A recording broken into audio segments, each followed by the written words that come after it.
Welcome to the Georgia High School Sports Daily. I'm your host, Craig Sager, joined alongside by Hayden Gilbert. We are at the Breda Pest Management Sports Desk. We got a great show and week ahead.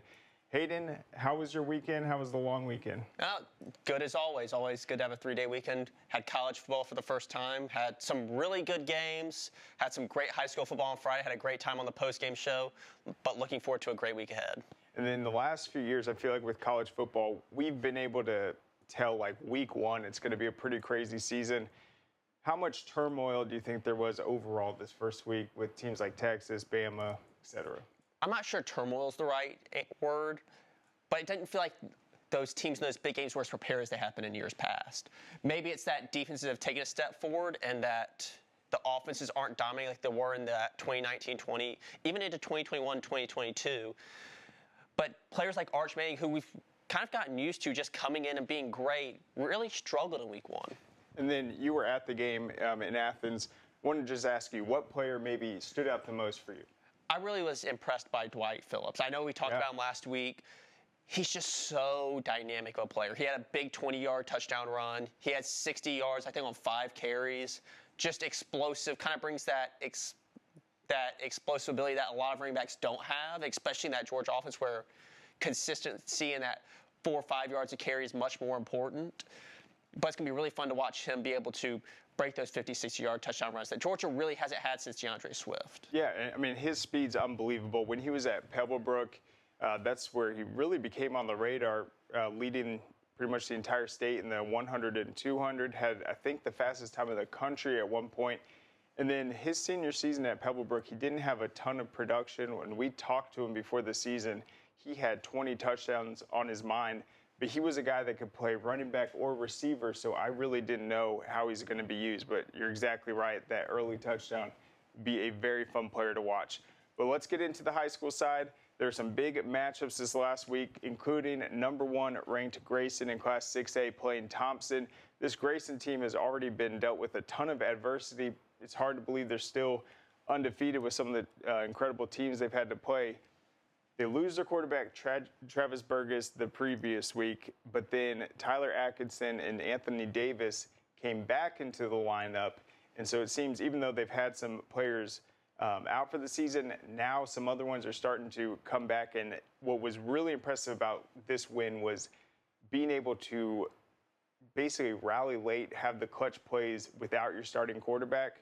Pretty incredible victory for them. No, I think when you look at this game, that's really what you take away from it. This was not one of those games where they led the entire way. They were in control. They were down, I think, at one point 10 points in this game. And they were able to come back, force overtime for the second year in a row in this game, and pull out a win in overtime to stay undefeated. Yeah, we have some notes from it. So Grayson forced an incomplete pass on Thompson's 2-point try and beat Alabama's reigning Class 7A champ. This was in overtime for the second straight season. Grayson trailed 10-3 in the fourth. They scored 2 touchdowns. In terms of big performances, I think Anthony Davis was one of the leading tacklers. He's an Ole Miss commit, of course. And then Grayson held Thompson to -1 yard rushing. So we saw what Grayson did to Collins Hill week one, holding them, I think, to something like 14 total yards of offense. We've seen the rushing defense in this, and that's with Tyler Atkinson finally back in the lineup. I mean, this defense for Grayson, I think this still makes them the favorite. They have to be at least in that top 4 teams that you look at, with Buford, Carrollton, and Douglas County in the top of the 6A classification. Even without an elite quarterback, possibly the best quarterback in the state in his class, they're showing that they can make the necessary changes to still compete with those top teams. And if Deuce Smith can kind of grow into this starting role, it's going to be really interesting to see if they can repeat as champions. Certainly. All right, we have another really intriguing cross-state matchup to talk about. Well, not cross-state, but almost like cross-country. Creekside defeats DeSoto, Texas, 70-28, and they are 3-0 for the first time since 2016. Last year, Creekside started the season 0-2. This year, they've completely flipped the script and not only getting this win over DeSoto after losing by like 70 points last year, to absolutely dominate. This is one of the most dramatic one-year flipping of the scripts I've ever seen, and they won by 42 points despite allowing 3 kickoff return touchdowns. That's how DeSoto pretty much got the bulk of their points in this game and production. And then the big numbers in this one, Caden Benson, quarterback of Creekside, 16 of 20 passing, super efficient, 237 yards and 4 touchdowns. But what has impressed me most about Creekside, seeing them play in Rome, it was the conditioning of their offensive line. I saw them in that third quarter, fourth quarter. You could just tell, like, physically, this is a big offensive line, but they're in incredible shape. It looked like they could play 2 games in a row. And then to see them not only hold their own against DeSoto, but dominate again, I think Creekside has proved they've taken such a huge leap since last year. No, it feels like in most seasons, Creekside's kind of that second tier of teams in 4A, of a team that most definitely can win a state championship, but isn't one of the real favorites. This year, I know we still have North Oconee ranked number 1, but they may be the favorite to win it at this point. They are dominating teams that are big schools. I don't think we really comprehend how big of schools Texas has. Where our big schools are 3,000 schools, their big schools are 4, 5, 6,000 schools, and DeSoto plays in that top classification, competes for state titles. Yeah, I mean, and last year, Creekside came back for that big loss, and I don't think they gave up a point for like 4 straight games. But to be able to beat a team that pretty much dominated last year, to dominate this time around, I think what they should be really excited about is Caden Benson's play at the quarterback position. He is adding quarterback play where he is getting all his playmakers involved. He's hitting plays over the top. He's hitting the checkdowns. He's seeing the field very well. And then offensively, there's just a ton of balance on this team. I think their ability to score quickly and push tempo, I mean, defenses are really going to have to find ways to slow them down, because I don't see any defense in 4A at this point. Maybe a BT, maybe a North Oconee with some of their talent. I just don't see how people are going to slow down this offense the way their offensive line's moving. Yeah, I don't know. With so much talent, especially at wide receiver that's so explosive, they're going to be terrifying to play. Even if you have a 2-3 score lead of, hey, they can even it up on any given play, on a screen, on a deep pass. Their running backs are great. Caden Benson is great, both running and passing. I just don't know how you stop this offense. Yep, and Caden said they're confident because they know that they have worked harder than every team they're going to face this season, and they're playing with a ton of confidence. All right, headline 3, Kel pitcher Lila Morisi tallies 50 career saves in the victory over BT. Kel's having a great softball season, 11-1 now, and 50 saves as the closer for Kel, a huge accomplishment. She is only a junior, and she was taking visits. I think she was at Alabama and the University of Georgia, a very bright prospect, and we wanted to give her a shout out. We saw that news come across the timeline on Friday. We wanted to give some love to Lila, and we will have the softball rankings posted at scoreatl.com. All right, we got to move on. Headline 4, Marist takes down Woodward Academy 16-12 on an Owen Rice score with 3 seconds left. Hayden, this was a big, much-needed victory for Marist, replacing a lot of talent offensively, just to be able to beat a Woodward team that was very motivated to finally get that win over Marist. Yeah, I mean, looking at this team, Marist really struggled in week 1 against Jefferson. They didn't score a point. They got physically dominated. When you look at this game, they dominated Woodward physically. While it took till the last minute, that's kind of how Marist wants to win these games. It's going to be interesting moving forward how Marist can compete with these higher scoring offenses in 4A, such as Creekside, such as North Oconee. But right now, they look much more like the Marist we expect to see in week 1. Yep, and I think this is the start of them hitting their stride before region, being able to secure that home field. A couple of stats from that. James Lasco, he is the one that is replacing Jack Ewer at quarterback. He had 90 yards rushing. That's a good sign. He's not really thought of the same dual threat or running quarterback that Jack was. He was just 2 of 8 passing, but he's starting to get that offense moving. And then for Woodward, Blake Stewart had another big game, some impact plays. He's committed to Clemson. He had a fumble return for 48 yards for a touchdown. So we're seeing the 5-sport athlete doing it all once again. All right, headline 5. Thomas County Central, they're ranked number 1 in Class 5A in Hayden's poll. They set a school record for points in a game with a 79-14 victory over Florida's FSU High. Hayden, you really like this Thomas County Central team.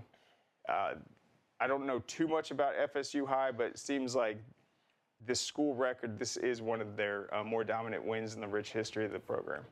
No, when you look at Thomas County Central, this is a program that I think won 5 titles in the late 90s and early 2000s, something like that.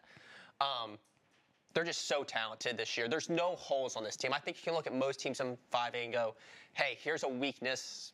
They may not be off in that position, but when you look at it, you go, hey, this is a place they can improve. I'm not sure there really is a spot on this Thomas County Central team that they are really weak. They have a really good quarterback. They have really, really good wide receivers. They have 3 guys that are D1 guys. It's going to be interesting to see how they match up against the speed of teams like Gainesville, Hughes, even Milton, because Milton will be competing for that state title. But 79 points, I don't care who it's against. If it's against an awful team, is really impressive. Yeah, and just the passing numbers, Jalen Johnson, 10 of 12 passing for 5 touchdowns. So when every other completions going for a touchdown, he's getting all those receivers involved, 185 yards. They also had 2 rushers, Deuce Lawrence, 188 yards, and then Jamarian Patey with 107. So multiple 100-yard rushers.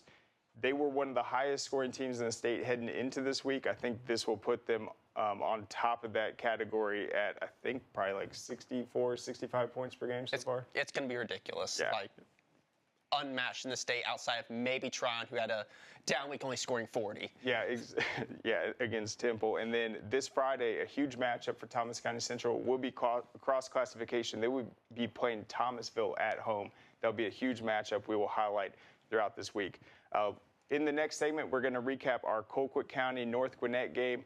Pretty interesting matchup. North Gwinnett able to get the win. Just real quick takeaways from that matchup and how you think North Gwinnett is going to be able to build from that. I think you just look at the growth from week 1 to or game 1 to game 2 for North Gwinnett. It's going to be really interesting to see how they grow from week 2 to week 3 and onward. Certainly. And we have highlights of that game coming right after the break. We'll see you on the other side. Nobody wants to hear the word roaches because who wants to admit they have roaches? I actually found some weird roaches. I didn't know what they were. I decided to choose Breda. I reached out to them. They check in routinely. They're explaining what they're doing. So there's a lot of clarity in the process. I thought you had to I think that sneeze. just speaks to the level of safety that I feel with the organization. The facts are, roaches are everywhere in our environment. So what are you doing to keep them out of your home? No need to be afraid of bugs. Great teams are committed, focused on the details, and work hard to be their best. From practice to games, This one right is down to their gear. all Colquitt and North. Your field is a critical part of the game that allows your athletes to showcase their athletic abilities. Sports Turf is committed to bringing your team innovative sports surfaces with unparalleled performance. You bring the vision. Our team brings it to life. This makes my Yes. dad proud. He went through his whole career as an employee. Now I'm the employer, something he didn't achieve. We are signatory to IBEW and do IBEW people wherever we go that we feel like they are faster and better than any of our competition. The advantages of being a signatory contractor is you're trained employees. You have unlimited manpower. It allows me to bid on jobs that I ordinarily would not go after. Man, you know how to do this? Man, I don't even know. I was flipping burgers last week. Violation, unsportsmanlike conduct, impersonating a craftsman. Skilled trade unions are well-trained career pros, not part-timers. Construction is a rewarding and lucrative career with the advancement potential, but you have to do it the right way with the right training. Learn how you can be a pro. Find your career at GeorgiaConstructionCareers.com. Georgia High School Sports Daily is brought to you by the International Brotherhood of Electrical Workers, Local 613. Electrify your career. And by Breda Pest Management. They handle bugs and critters. Welcome back to Georgia High School Sports Daily. Right now, we will break down our game from this last Friday night, North Gwinnett against Colquitt County. It was a 21-7 victory for North Gwinnett. We'll talk about how North Gwinnett was able to find the key plays in this, some of the injuries they dealt with and overcame, and then what we feel like the takeaway was from each of these. But starting off, heading into this matchup, to me, Colquitt looked like they had things in control in that first quarter. They had the lead. They were running the ball well. North Gwinnett was searching for answers, and then Banks Halcomb came in at quarterback, and they hit a nice play on the wheel route. They started to get the passing game going and made enough plays to get the offense moving.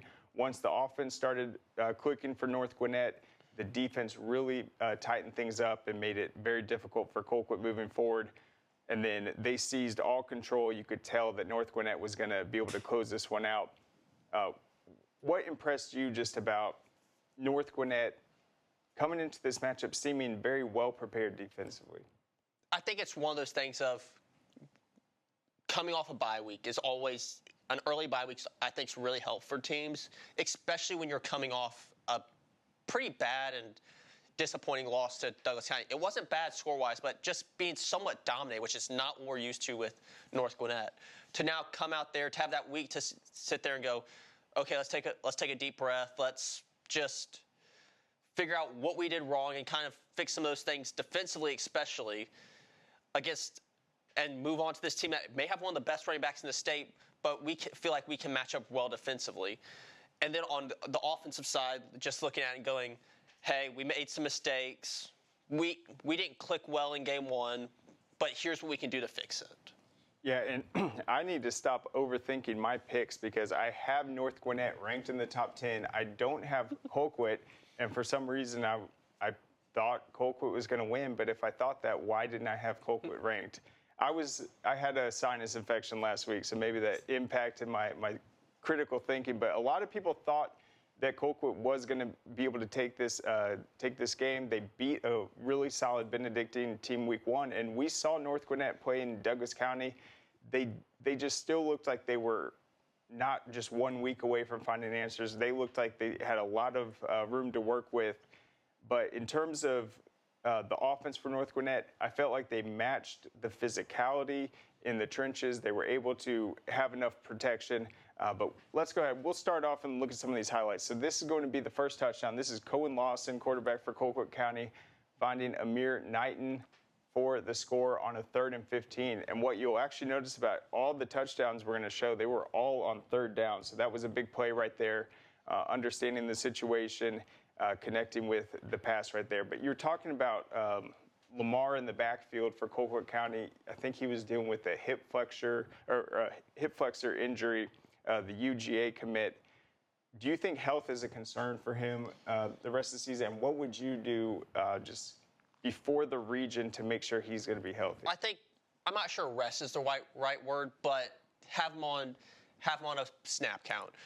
This is a guy that is your offense at this point. Cohen Lawson's a good quarterback. I don't think he's that guy that can lead this offense right now. He's only a sophomore. He has 2 more years to start after this season. But Jay Lamar is this offense as of right now. And when he's not healthy, it completely changes the entire dynamic of this offense. And he wasn't healthy. He hasn't been healthy all season now. He got hurt in that first game against Benedictine. I think getting him healthy for region play should be priority 1 for this team. Yeah, and just real quick on Benedictine, they lose by 3 points to Colquitt. They lost to Buford in a game that had a ton of rain delays, and then they just beat Burke County, a state runner-up last year, 41-0. So I think Benedictine, a very solid team. That's a huge win for them. I still think Colquitt's a team that could maybe find itself getting back into the top 10. But let's go to the North Gwinnett offense now. So this is how they tied the game up. This was quarterback Banks Halcomb. He came in for Elon Rahman after he got hurt in this game. This is a really nice touchdown pass on the wheel route on a 3rd and 10 play right before the half. What did you think just about this play call and then how you could see Banks after this first touchdown really start to get confident out there on the field? Well, I think when you look at both these players, this is sophomore to sophomore. These are 2 of the better 2028 players in the state. Banks is that really high upside guy. I think when you looked at the 2 quarterbacks that they were having this competition with in the offseason, Banks was the kind of unknown going to it. Elam, we had seen him at 7-on-7 the last 2 seasons. This was a guy that led North Gwinnett, I think, to the finals 2 years ago and to a championship this year. And he was really good in the offseason. But when it comes to upside, I think Banks is that guy that has this uber high upside just because of everything he brings to the table. However, it's hard for coaches. You have to decide what you want to go with, and you also have to be willing to really disappoint an older player that's been there for a long time. In this case, Alam got hurt in the first half, but I think that sort of like we saw with A.J. Bush and McKyree Cross at Collins Hill last year, this may be the point where you see Banks take over for the rest of the season. Yeah, and we have a great highlight coming up, but I wanted to just talk back to the Colquitt's first touchdown. So that one from Lawson to Knighton, North Gwinnett got caught in man coverage on this play. You see that's how he got beat on this crossing route. They just couldn't get in front of him. They used the speed. North Gwinnett did a good job of adjusting to that. And then with Colquitt County's defense, you saw the wheel route right there to Stephen Brown. Now on this next touchdown, you're going to see Colquitt apply a ton of pressure up the middle to Banks, and he's able to sidestep it, break the tackle, and then find the receiver in the end zone. I thought this was the play of the game. Yeah, I think this is when you see good versus great quarterbacks. Being a quarterback is not about how good you are as a player and how talented you are. It's really about your mental preparedness and your mental ability. This is, hey, there's a guy coming right at me. He's probably going to lay a good hit on me. He didn't in this case, but he was able to keep his eyes downfield and just say, hey, I have a wide receiver coming open. I'm going to get to him no matter what. Yeah, just a great job of avoiding that. That would have been a huge sack on third down that probably would have pushed him outside of field goal range. So not only just escaping on that play, but then turning it into a touchdown. That was so impressive. I think that's a huge confidence boost for him moving forward. And that was Braylon Jackson with the heads-up play in the end zone. All right, we have one more touchdown from this game. This was Wilson Taylor, 21-yard run to ice the game here in the fourth quarter. And a good job spinning out of tackle, staying on his feet, and getting in the end zone to seal the victory.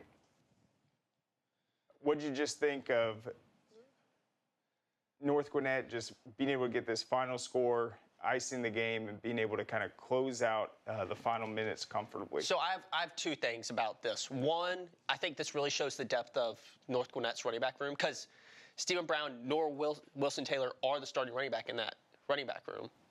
But they have a lot of depth, and that's going to be really huge moving forward because you can rotate fresh bodies in there throughout the game, and you can be ready to ice this game when the time comes.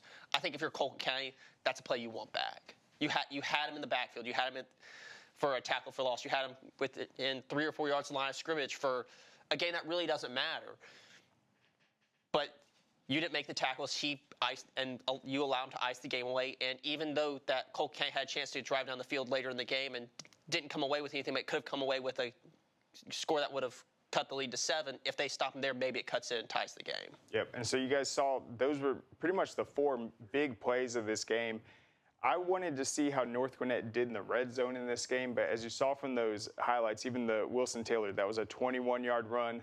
All those came outside of the red zone, but I still thought they did a good job. But what we haven't seen from North Gwinnett yet in either game, because they only scored 7 points in the first one on the Jake Godfrey touchdown, was them being able to finish a drive in the red zone. That's going to be huge, and we'll probably see it this week against Mill Creek. That'll be a great matchup for North Gwinnett as they prepare for the region. But that is it for the recap of our outstanding game. You can go to our Score Atlanta Twitter account. We have all the highlights right there and a recap at scoreatl.com.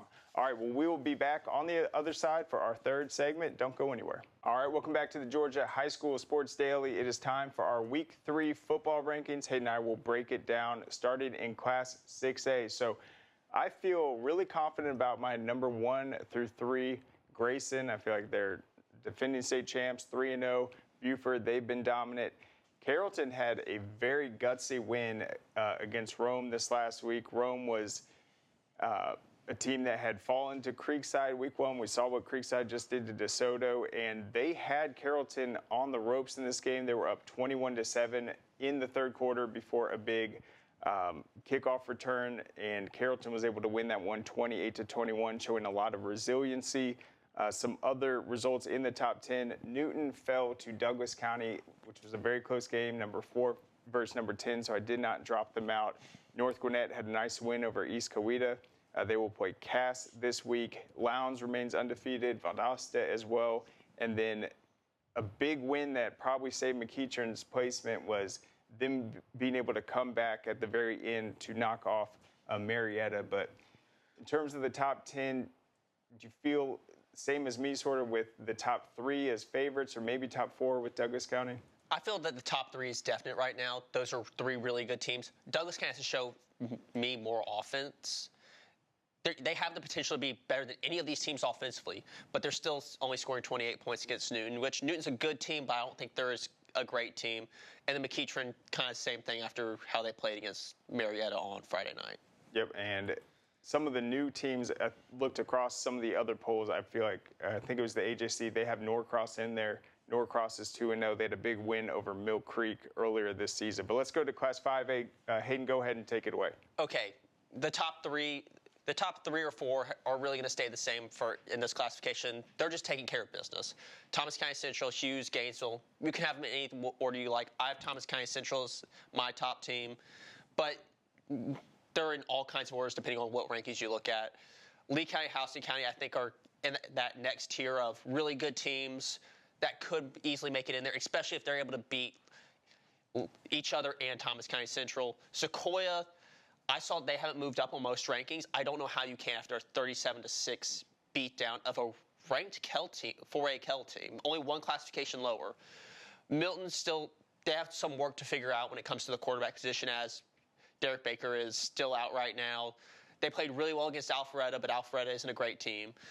Then Sprayberry, Roswell, Noonan, all are those teams with really high potential that could see themselves move up with big wins later down the line. And then with Sequoia, real quick, we know how good Will Rejecki is leading that offense. He is a guy that just understands the game of football so well.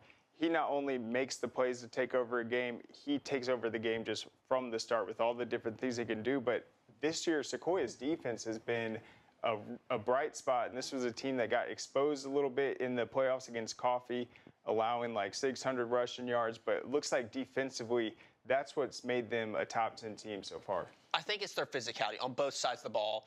We know it on offense, that offensive line's great, Will Rejecki's great, and they're going to come in there and they're going to punch in the mouth. But on the defensive side of the ball, they're just as physical this year, and they're really just going in there and telling teams to be more physical than them, and Kell wasn't able to. Yep, they dominated that matchup. And then speaking of that, Class 4A, that's where Kell resides. I did not drop them out of the poll, put them at number 10, waiting to see how they respond this next week. They did fall out of the poll, I feel like in the AJC, some of the other ones, but we still have them hanging on at number 10. Some other big results, North Oconee, they were off this last week. They'll play Clark Central coming up 2-0. Creekside, they had their big win over DeSoto, 70-28. BT, another great win for them. That was against Prince Avenue Christian, 28-13. They will have a bye this week before they play at Milton. That will be a game to watch. Cartersville has been dominant, 3-0. They beat Hapeville Charter 42-6.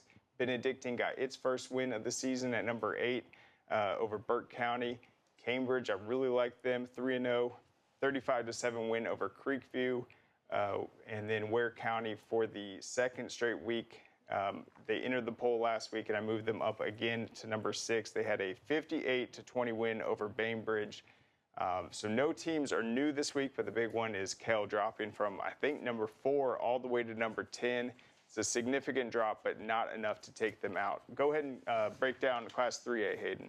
Okay, 3A, I feel like there's a top 3 for me that is, I would say at this point, a top 4, actually. Calhoun, Peach County, Stevenson, Sandy Creek are all really good teams. They've shown it on both sides of the ball, consistently just dominant. Jefferson has been really good defensively. There's no question about it. I have some concerns offensively with them with a new quarterback from last year. I think they need to show a little more offensively against teams that aren't Clark Central, who has struggled offensively. Then North Hall, LaGrange are that next tier of just really good teams, but just not in that top tier yet. Then really between 8 and 12, there's a bunch of teams that could be there. Certainly. All right, we'll jump to 2A really quick. Leading Class 2A defending state champs Carver Columbus, they had a 63-0 win over Harris County. They aren't going anywhere. Pierce County had a really solid win over Brantley County, 44-0. Rockmart, they were off this last week after their loss to Cartersville. Still really like them. Morgan County had a big win over Oconee County, 35-14. Callaway still searching for that win with 0-2, but they lost by 1 point to Opelika. Not a bad loss at all. And then Burke County still hanging on after their big loss to Benedictine. I feel like that was just a game where they were outmatched. And then Carver Atlanta, that's the team that jumped up the most this week, along with Cook. They each rose 3 spots in the poll. Carver Atlanta had a big win, and then we were talking about Cook and their win over Brooks County this week. All right, let's go to Class A Division 1. Okay, A Division 1, Thomasville is my top team. They've been there the entire season. It's going to be very interesting to see what they do this coming week against Thomas County Central, their big rival. I don't think there was any change in this poll. Mainly stayed the same. All teams kind of held steady, won their games in big ways.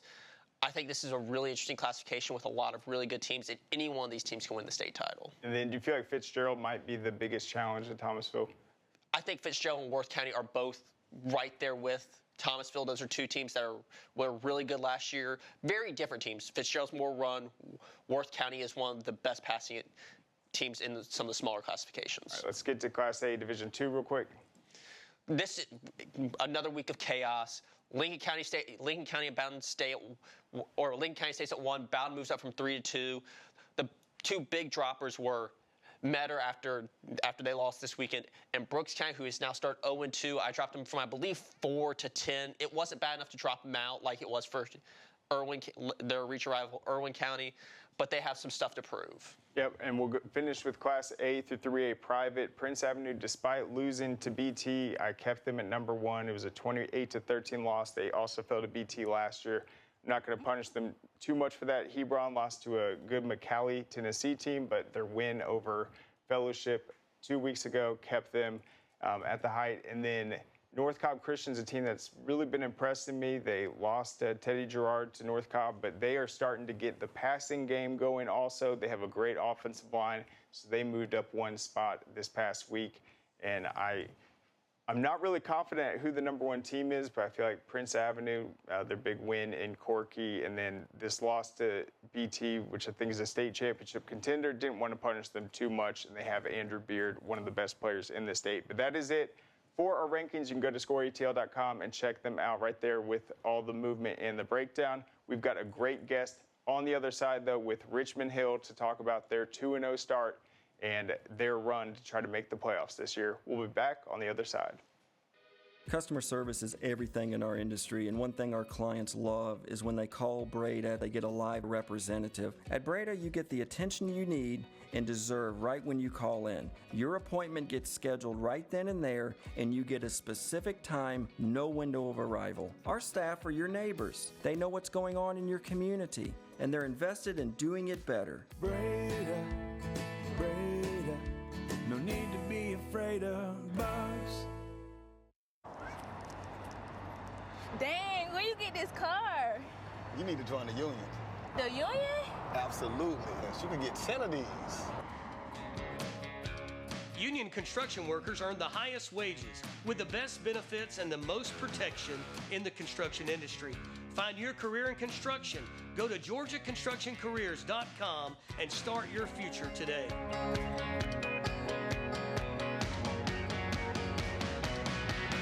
A journeyman with Local 85, when you turn out, you can be hitting 6 figures. Hey, I have your back, you have my back. We're gonna do this together. We're one for all for one. College just wasn't for me.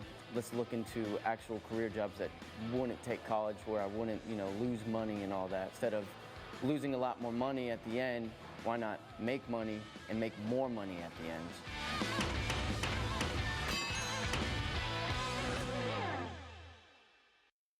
What happens after you graduate? Will you go to the next level? Will people have your back in the heat of battle? Will you still train like a champion in the pursuit of greatness?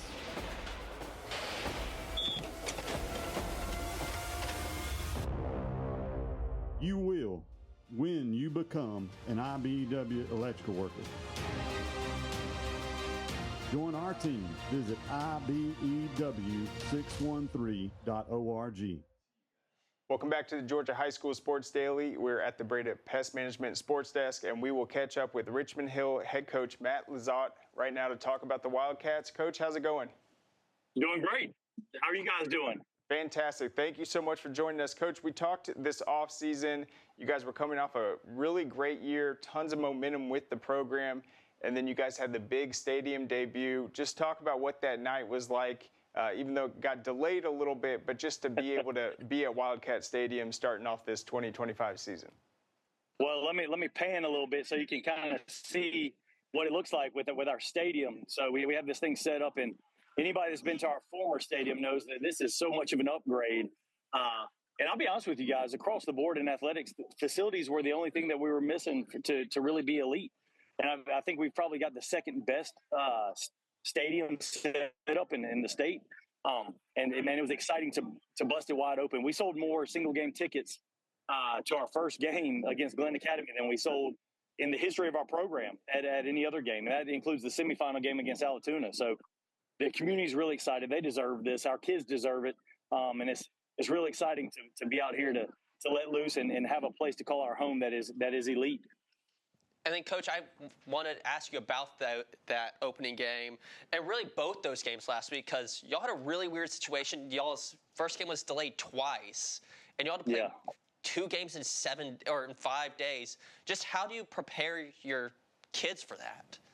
Well, you know, guys, like, we know our kids. We spend a lot of time with them, and so we know and understand them and don't demand something from them that they can't handle. And when we played on Monday,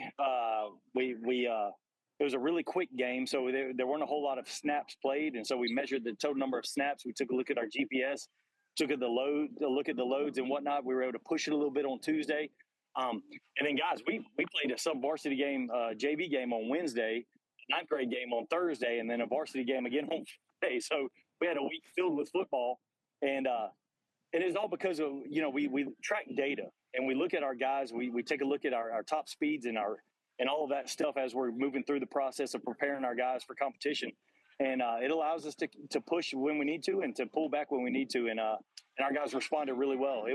We're a completely different team this week than we were last week when we played those 2 games.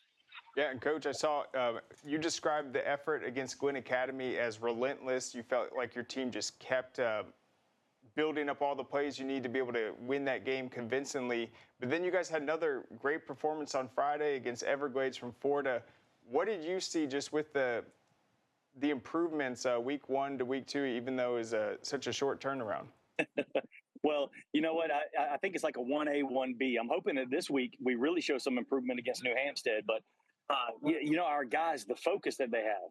And it was great to see it in the locker room against Glen Academy, and it was great to see it when we got up really big against Everglades. And we tell our guys the standard is the standard. The expectation, it is what it is whenever our guys go on the field. And the younger guys upheld that against Everglades. But the older guys really set the tone for it in that first game against Glen and the first half against Everglades.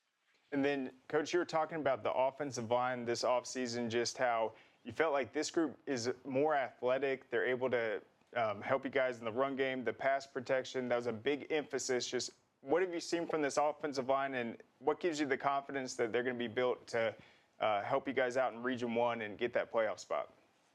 Well, their ceiling's really high, and when we're nowhere near it, we're probably halfway from the baseline to the ceiling with these guys. So, week 1 against Glen, they made a ton of mistakes. I mean, just day 1 install mistakes that they were making, and then we were able to turn this thing around and really execute. And we took it back to basics. We're a big basics kind of team, and fundamentals and all that stuff. And they were really able to kind of hone in their skills and had a tremendous practice yesterday, even continuing to do it. And I really think these guys, the upside is really high. They want to be here. They want to condition and they want to prepare. And they embrace and embody what it means to be an offensive lineman. And that's all you can ask for those 5 guys up front. And Coach, I feel like Richmond Hill's kind of been one of Georgia's best kept secrets. You guys have a lot of growth in that area. The new buildings are just incredible. Talk about some of the features and just what went into this planning and being able to get the stadium to match the growth of the program. Well, so if you take a look at it, our end zone building, tremendous hospitality area with skyboxes, our home side, and all the way around to the end zone seating with the jumbotron, brick tunnel, and then the visiting side is the size of a lot of teams' home sides. And then if I can get out here and you can see the rest of the school building, we have the tall windows that are coming into view right here. That's our 11,000 square foot weight room, right? And so, they've taken everything and they brought everybody into this thing to say, hey, what do you need to be successful? What do you need for us to be the best and to provide the most opportunity for our students, not just our student athletes, but for our students. And they took it all into account. And this is the finished product. It's tremendous. It's nicer than a lot of colleges. So we've got a place that we call home, tremendous facilities, but we got fantastic kids. And so the thing about it is we're going to win some games and we're going to play against some high level competition. But the best part about it is these kids are going to be set up for success later in life. Like, we're not talking about the 4 years that they're here at Richmond Hill High School. We're talking about the next 40 in their life, that we are providing resources and opportunities for them to reach those goals and to change their circumstances. And we live and die by that. Yeah, and Coach, we've been showing a lot of the footage of the locker room. It just is absolutely beautiful. You were talking about how you guys really know the players as a staff. Talk a little bit about what you've seen from these upperclassmen, the seniors and juniors, just coming through the program, kind of what sets them apart and makes them that group that's going to be able to get you guys into the playoffs in Georgia's highest classification. Well, our senior class this year is the smallest we've ever had. But I tell you what, it is concentrated with a belief, with a focus, and that's all you can ask for. It's a lot of teams are having issues right now with seniors not getting enough playing time or enough touches or whatnot. We have none of that in our locker room, which is very healthy. And then a junior class that's looking to prove and to create an opportunity for themselves out here. And so, it's just, we're all pulling in the same direction, and we talk about it a lot. But we're all pulling in the same direction and getting it done. And man, it's powerful when you can harness that energy and go get after it. And you don't have to convince these guys, hey, it's going to be hot, it's going to be hard. They don't care. They show up every single day. And our freshmen and sophomores are sitting there and they're watching this and they're like, okay, let's go. And we've seen a change in the way that those guys prep and prepare also. And, there's going to have a rippling effect throughout our program, our entire program. And it's a strong legacy left by our seniors last year. And then, Coach, I just wanted to ask about, we don't like to look too far into the future, but y'all play in one of the toughest regions in the state. This is y'all got left out of the playoffs, not because y'all were a bad team last year, but because that region is so tough. And someone, once again, this year is going to be left out of that. It's going to be left out of the playoffs. How do you just prepare your kids for that? And how has this non-region schedule going to prepare y'all for this really tough region? Well, there are no surprises from our standpoint. We play really tough competition, sub-varsity, varsity, and we have for years. And this is the thing. We have 6 playoff teams this year in our region, and there's not another region that has that. I felt last year we could have beat probably 16 of the 32 teams that made the playoffs, and we were just the odd man out. And so, what we've got to do is we just got to stay focused on it 1 week at a time. But you just see how strong it is. And this is the difference. Our region, top to bottom, it's not necessarily we have the best talent in South Georgia or anything like that, but it's the level of preparation in our region that you have to dial it in, and you have to go. And it's made me such a better coach, right? It wakes me up in the morning. I love competing against these guys week in, week out, because if you're not getting better and you're not striving to get better, you will get embarrassed. And I love it. And our guys understand how tough it's going to be. We don't have any cupcake games that in our region that allow us to be a 1 through 4 seed. Everything has to be earned, and they're willing to accept that challenge and go get after it. Fantastic. Well, Coach, thank you so much for joining us, showing off the beautiful Wildcat Stadium. We look forward to seeing you guys the rest of the season, and best of luck this week against New Hampstead. Thank you so much, Coach. Love it, boys. Build the hill. Absolutely. Go Hill. All right, so we'll be back on the other side. Don't go anywhere. Welcome back to the Georgia High School Sports Daily. Right now, it's our final segment. We'll break down some of the Week 3 results from across the state. We've got a lot of games to cover, so we'll go ahead and put that first board up there. All right, BT getting the win over Prince Ave the second straight year, 28-13. Brookwood hanging on to a 10-7 win over South Gwinnett. Cambridge against Creekview, 35-7. And then Collins Hill defeating Cedar Grove, 45-3. Hayden, what did you just think about Collins Hill finding the win for the first time? And then in terms of BT and Cambridge, them both being in the same region, who has looked like the better team so far? I think that's really hard to tell right now. I don't think Cambridge has played the schedule that BT has up to this point, but Cambridge has taken care of business just like they're supposed to do. 35-7 over a pretty good Creekview team, not an amazing Creekview team, is more than respectable. When you add it all together, it's really hard to say who's going to be better. They're just two very different teams at this point in the season. Yep. All right, well, we got some more scores. Let's throw them up. All right, Benedictine, the 41-0 win over Burke County, their first victory of the season. Calhoun defeating Westminster, 35-17. You got the Morgan County win over Coney County, big top 10 matchup, 35-14. And then Sandy Creek and LaGrange. I want to spend a little more time on that game. LaGrange is a team that made the semifinals last year, looked outstanding, but it seems in this matchup they really got overwhelmed with that athleticism of Sandy Creek, couldn't get that offense going. How much of a concern is this, and what do you think just about Sandy Creek being a tough mismatch for LaGrange? I think that this may be one of those mismatches that LaGrange and this current era of LaGrange football in the last 2 or 3 years, it just is a mismatch that it doesn't suit them very well. It's why they lost last year. It's why they've lost this year. But that doesn't mean they're not a great team. Sort of like the North Cobb-Walton thing. North Cobb has Walton's number, but Walton has better playoff success just because Walton's set up at times better for playoff football in the past few years. I think that may be the same thing where Sandy Creek is more physical. They have some better athletes, but LaGrange may be better set up for playoff success. Yeah, and it's interesting. Last year, Sandy Creek beat LaGrange in the regular season, and then LaGrange went on to beat them in the second round. The way the playoff seedings work, and it's not just based off region, we could very well see them square off again, and LaGrange proved to be able to adjust last year, so we will see if they can do it again. Let's put up some more scores we'll get to. Harrison remains undefeated, a big 25-23 win over North Paulding. They were ahead in that game by multiple scores. North Paulding tried to have a big comeback. Houston County and Perry, that's usually a game where there's 80 points scored. This time it was low scoring. A nice win for the Bears to be able to remain unbeaten. We talked about the Carrollton comeback over Rome, and then we'll get to the Sequoia and Kell matchup. What was impressive about that one that I did not mention earlier was the special teams for Sequoia. We know what Will Rajecki can do in that backfield, but Leif Hansen, he had a 45-yard field goal, 33-yard, 29, and 34, and put 7 kickoffs in the end zone.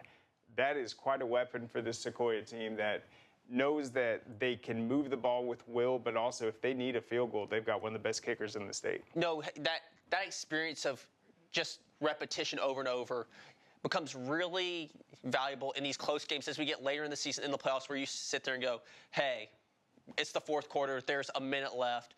Instead of having to drive down and get a touchdown to win a game, you can kick a long field goal because you have faith in your kicker and he has faith in himself. Yeah, it reminds me of BT last year when they beat Jonesboro. I think they had 4 or 5 field goals in that game. So, that is such a weapon at the high school level, having a guy that can give you 4 field goals in a game doesn't happen too often. We got some more scores to run right here.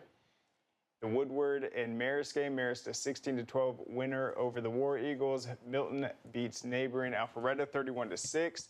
You had Jones County shutting out Hampton. Hampton's a pretty solid team. That's a big win for the Greyhounds. And then Roswell and Walton, a 30-28 win. Roswell was up big in this game. Walton tried to come back. What do you think about Walton, what they can take away from this matchup heading into some big games coming up this week? Well, I think we talked about this on Friday. Walton can take away that they played a really good second half. I think they were down by 10-plus points at some point in the second half of this game. But they have to play a full game. They have to put together really first halves. They had to come back against Lambert 2 weeks ago. They finished the comeback here, but weren't able to get the defensive stop at the end of the game that when Roswell kicked that game-winning field goal. I think they just need to put together 4 quarters of football more consistently, and they're going to be a really hard out. Yep, and Walton has a big matchup coming up against Norcross. So last year, the Roswell game was lopsided, the Norcross game was lopsided, but I think you're right about Walton. They just have not gotten off to good starts. That was really the strength when they were making the run to the finals with Heklinski at quarterback. They were unstoppable on their opening drives. It seemed like they were always playing from ahead, where this time they're having to kind of get their footing late in the game, and sometimes just too little too late. We got some more scores, though, to run. Let's see. Gainesville, big winner over Westlake. North Hall looks outstanding. Temple, big win over Tryon in a top 10 matchup in the Fitzgerald. Spend a little time hating on North Hall. North Hall, I got to see them in their scrimmage. They're just explosive. And I'm really impressed by Cole Cable's not had a good start to the season, but Ty Kemp, another wide receiver, is playing really well. Additionally, Parker Carlton, the starting running back, is playing more linebacker, and it hasn't hurt them at all. And then, yeah, North Hall had 503 total yards of offense in that matchup. There's a reason why they were one of the top scoring teams in the state. But that is it for today's episode of Georgia High School Daily. We'll be back here tomorrow live at noon. Go to scoreatl.com for more coverage, and we'll see you then.